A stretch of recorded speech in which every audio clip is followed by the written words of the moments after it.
Hello students, आज हम लोग डिस्कस करेंगे फीमेल रिप्रोडक्टिव सिस्टम के बारे में। हम लोग जानते हैं जैसे रिप्रोडक्शंस के लिए मेल चाहिए वैसे फीमेल भी चाहिए। अगर बिना फीमेल का ये पॉसिबल नहीं है कि रिप्रोडक्शन होगा। तो ये जो रिप्रोडक्शन है, रिप्रोडक्शन के लिए जो फीमेल चाहिए, तो फीमेल चाहिए मतलब क्या है कि जो फीमेल है उसका जो ग्लैंड्स है या उसका जो रिप्रोडक्टिव ऑर्गन्स है ये चाहिए। बिना रिप्रोडक्टिव ऑर्गन का ये पॉसिबल तो है नहीं कि रिप्रोडक्शन होगा। तो आज हम लोग जो डिस्कस कर रहे हैं ये है फीमेल रिप्रोडक्टिव सिस्टम के बारे में। ये फीमेल रिप्रोडक्टिव सिस्टम अगर देखेंगे तो इसमें कुछ कुछ पार्ट हम लोग देख सकेंगे। जैसे number 1, a pair of ovaries. Number 1 क्या रहता है? A pair of ovaries. Number 2 fallopian tube. Number 3 uterus. Number 4 cervix और बहुत कोई बोलते हैं इसको कार्विक्स। और नेक्स्ट वेजिना और वेजाइना। अब अगर हम लोग एक एक करके डिस्कस करें तो हम लोग बोलेंगे पहले अ पेयर ऑफ ओवरीज। अगर हम लोग देखते हैं तो ये देखेंगे कि ये पेयर ऑफ ओवरीज रहता है, मतलब दो गो ओवरी रहता है। ये जो है ये क्या करता है, हर महीना एक एक करके हम लोग ओवम बनाता है। जैसे सपोज ये महीना में यहाँ से एक गो हम लोग ओवम बना, तो नेक्स्ट महीना यहाँ से एक ओवम बनेगा। ये कब बनेगा? एक गर्ल्स जो होता है वो गर्ल्स जब 12-13 साल का होगा तो क्या होगा, वो गर्ल्स से मीन्स पुबर्टी आएगा, मतलब गर्ल्स से वो फीमेल में कन्वर्ट होगा। तो इसका मतलब क्या है कि उसका बॉडी जो है वो मैच्योर हो रहा है। और क्या है मतलब उसका जो ओवरी है ये मैच्योर हो रहा है इसमें ओवम बनने को। तो ये मतलब होता है कि हर महीना एक एक करके ओवम बनेगा। जैसे इस महीना अगर इसमें ओवम एक गो बना तो दूसरा महीना इसमें एक ओवम बनेगा। तो इसका कौगो बोले दूगो रहता है। अब pair of ovaries, pair of ovaries मतलब दूगो एक पेयर में रहता है, मतलब दूगो रहेगा, दूगो ओवरीज रहेगा।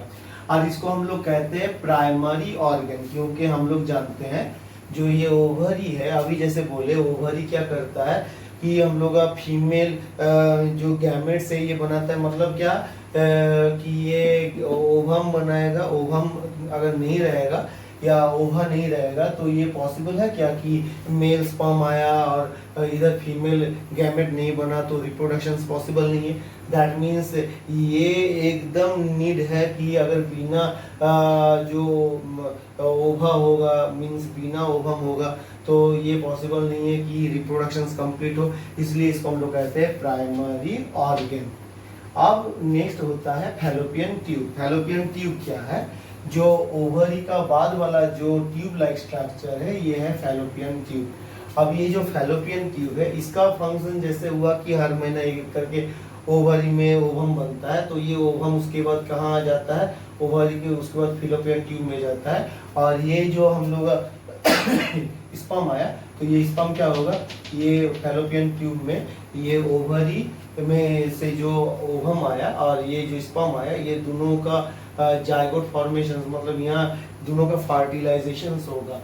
और उसके बाद रहता है यूटेरस। तो ये यूटेरस क्या होता है, ये जो बेबी होता है, मतलब जैसे हम लोग बोले कि जाइगोट बनेगा तो जाइगोट के बाद मीन्स एम्ब्रायो होगा और एम्ब्रायो फीटस में कन्वर्ट होगा। तो एम्ब्रायो जो होता है वो यहाँ क्या होता है, नरिशमेंट होता है उसका, यहाँ फीटस में कन्वर्ट होता है।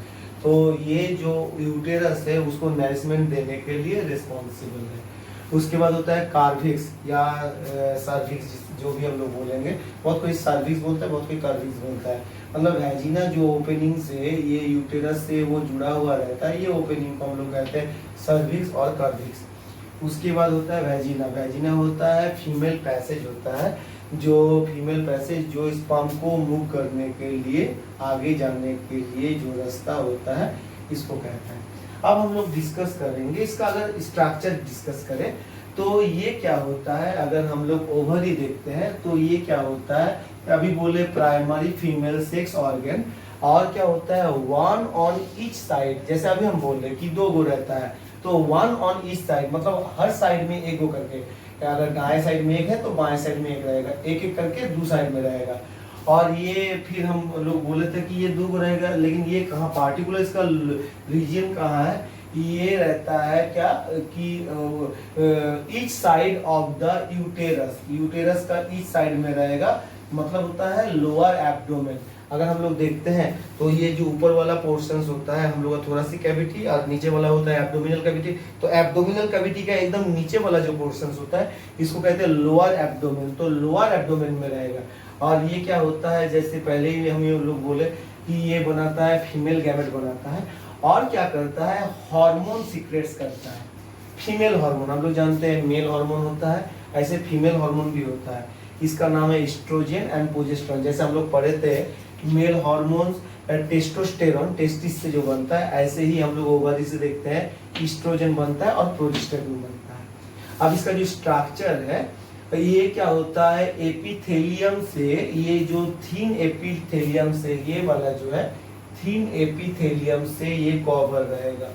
तो ये अगर हर चीज का तो कुछ कवर रहता है, तो ये भी एक थीन एपिथेलियम मतलब पतला एपिथेलियम लेयर से ये कवर रहेगा। और इसका जो है इनर पार्ट जो है इसको हम लोग कहते हैं ओवरियन स्ट्रोमा। मतलब क्या है कि ये जो अंदर वाला जो पार्ट है, जो हम लोग देखे कि थिनर लेयर रहता है, इसका अंदर वाला जो पार्ट है इसको हम लोग कहते हैं ओवरियन स्ट्रोमा। ये दो इसका दो वो पार्ट है, एगो इनर पार्ट होता है और मतलब इनर लेयर होता है, एगो आउटर लेयर होता है। अगर हम लोग इनर लेयर को देखेंगे तो इसका नाम है मेड्यूला, और अगर आउटर को देखेंगे तो इसको कहते हैं पेरिफेरल कॉर्टेक्स। तो ये जो दो पार्ट है ये हम लोग कहाँ देखेंगे, ओवरी में। तो क्या क्या बोले, ओवरी का जो दो लेयर है अंदर में मीन्स ओवरियन स्ट्रोमा जो है, तो ये ओवरियन स्ट्रोमा दो पार्ट में डिवाइड रहता है, अंदर वाला और बाहर वाला। तो बाहर वाला पार्ट को हम लोग कहते हैं पेरिफेरल कॉर्टेक्स, और अंदर वाला पार्ट को, मतलब ये अंदर वाला पार्ट को, बाहर वाला तो पेरिफेरल कॉर्टेक्स हो गया, और अंदर वाला को हम लोग कहते हैं मेड्यूला। तो ये जो है ये ओवरी का स्ट्रक्चर है। नेक्स्ट दिन हम लोग ये जो बाकी स्ट्रक्चर है, जैसे ये तो प्राइमरी ऑर्गन का बारे में आगे हम लोग डिस्कस करिए। उसके बाद हम लोग ये जो बाकी जो फीमेल एक्सेसरीज डक्ट होता है, ये एक्सेसरीज डक्ट मतलब जो फीमेल रिप्रोडक्शंस में प्राइमरी ऑर्गन को हेल्प करता है, तो इसका संबंध में हम लोग पढ़ेंगे। ये फीमेल एक्सेसरीज डक्ट क्या क्या है, फैलोपियन ट्यूब, यूटेरस, कार्विस या सर्विस और वेजाइना, तो इसके बारे में हम लोग नेक्स्ट दिन पढ़ेंगे। Okay, thank you very much. For more videos, subscribe, like, share and comments of my YouTube channel.